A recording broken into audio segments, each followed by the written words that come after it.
বাংলা চলচ্চিত্র ও ধারাবাহিকের জগতে অভিনেত্রী সোমা দে সকলের অতি পরিচিত মুখ। 70-এর দশকের মাঝামাঝি সময়ে বাংলা সিনেমা জগতে পা রেখেছিলেন তিনি। তাঁর সেই পথ চলা এখনও চলছে বহাল তবিয়তে। বর্তমানে ধারাবাহিকে ঠাকুমা দিদিমা গোছের চরিত্রেই বেশ জনপ্রিয়তা পেয়েছেন তিনি। বাস্তবে অনেকেই তাঁকে দীপঙ্করদের স্ত্রী বলেই চেনেন, যা একেবারেই সত্য নয়। জানবো সোমাদের কর্ম ও ব্যক্তিগত জীবনের কিছু কথা, তাই ভিডিওটি শেষ পর্যন্ত দেখার অনুরোধ রইল। 18ই অক্টোবর 1947 সালে জন্ম তাঁর। বাবার নাম উপেনচন্দ্র দে, মা পারুল দে। ছোট থেকেই তার ইচ্ছা ছিল গায়িকা হওয়ার। সেই মতো তালিমও নিয়েছিলেন, কিন্তু পাকেচক্রে হয়ে গেলেন অভিনেত্রী। 1972 সালে অর্চন চক্রবর্তীর পরিচালনায় জীবনের জটিলতা ছবিতে প্রথমবার অভিনয় করেছিলেন তিনি, তবে ছবিটা মুক্তি পায়নি। এরপর 1974-এ হারায়ে খুঁজি ছবিতে সোমা দেকে প্রথম দেখা যায় বড় পর্দায়। তারপর প্রায় 4 দশক ধরে বন্দি বিধাতা, শহর থেকে দূরে, আলোয় ফেরা, আমার শপথ, নতুন সূর্য, কলঙ্ক, ভাই আমার ভাই, বস্তির মেয়ে রাধা, মধুর মিলন, বন্ধন, রামলক্ষণ, ব্রেকফেল ইত্যাদি বহু ছবিতে চরিত্রাভিনেত্রী হয়ে অভিনয় করেছেন। তবে চলচ্চিত্র জগতে আসা অতটা সহজ ছিল না। তাঁর অভিনেত্রী হওয়ার ইচ্ছার কথা বাড়িতে জানতে পারা মাত্রই মানা করে দিয়েছিলেন বাড়ির লোক। পরিবারের কেউই চাননি তিনি অভিনয় করুন। কিন্তু জেদি মেয়ে সোমা দেবী বাড়ি ছেড়ে বেরিয়ে আসেন, থাকতে শুরু করেন হোয়াইট ব্লু সি এর বোর্ডিংয়ে। সেখানে তিনি ততদিন ছিলেন যতদিন না তাঁর কোনো সিনেমা হিট হচ্ছে। অভিনয়ের পাশাপাশি স্কটিশ চার্চ কলেজ থেকে নিজের লেখাপড়াও চালিয়ে গেছেন। 2000 সালে এক আকাশের নিচে ধারাবাহিক দিয়ে ছোট পর্দায় আগমন ঘটে সোমাদের।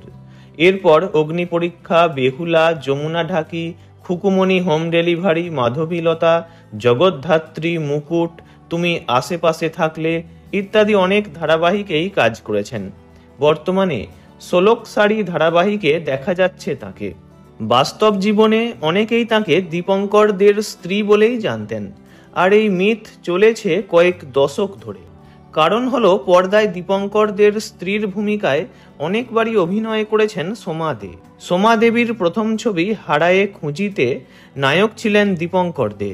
তারপর সেলাম মেম সাহেব, সাগর বলাকা, লাট্টুর মতো পরপর কয়েকটি ছবিতে দীপঙ্কর দের বউয়ের ভূমিকায় ছিলেন সোমা দে। আর তাছাড়া দুজনকারী নামের পদবী দে। এসব থেকেই পর্দার জুটিকে বাস্তবেরও জুটি বলেই ধরে নেন অনেকে। আর সোমা দেবী কখনোই স্বামী বা ব্যক্তিগত জীবন নিয়ে কোনো কথা বলেননি কখনো। বাস্তবে তাঁরা স্বামী স্ত্রী ছিলেন না।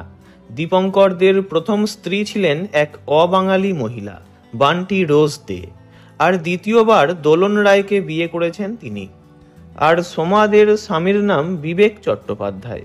বিবেক চট্টোপাধ্যায় ছিলেন অভিনেতা। সোমাদের প্রথম ছবির নায়ক ছিলেন তিনি, যদিও সে ছবি মুক্তি পায়নি। স্বামী বিবেক চট্টোপাধ্যায়ের সঙ্গে সোমা দেবীর আলাপ অভিনয় জগতে এসেই, তারপর প্রেম ও বিয়ে। যদিও তাঁদের সংসার সুখের হয়নি। একসময় বিবেক ও সোমার বিবাহ বিচ্ছেদ ঘটে। সেজন্যই স্বামীর পদবীও ব্যবহার করেন না সোমা দেবী। তাঁদের 2 সন্তান, ছেলে সামন্তক চ্যাটার্জি ও মেয়ে যজ্ঞসেনী চ্যাটার্জি। মেয়ে যজ্ঞসেনী একজন ক্লাসিক্যাল ডান্সার। বছর 2 আগে মেয়ের বিয়েও দিয়েছেন তিনি। এখন পরিবারের সকলকে নিয়ে এবং কাজ নিয়ে ভালোই আছেন সোমা দেবী। ভিডিওটি ভালো লাগলে লাইক করবেন, অন্য কারো বিষয়ে জানতে কমেন্ট করবেন, আর এমনই সব ভিডিও পেতে চ্যানেলটি অবশ্যই সাবস্ক্রাইব করবেন। ধন্যবাদ।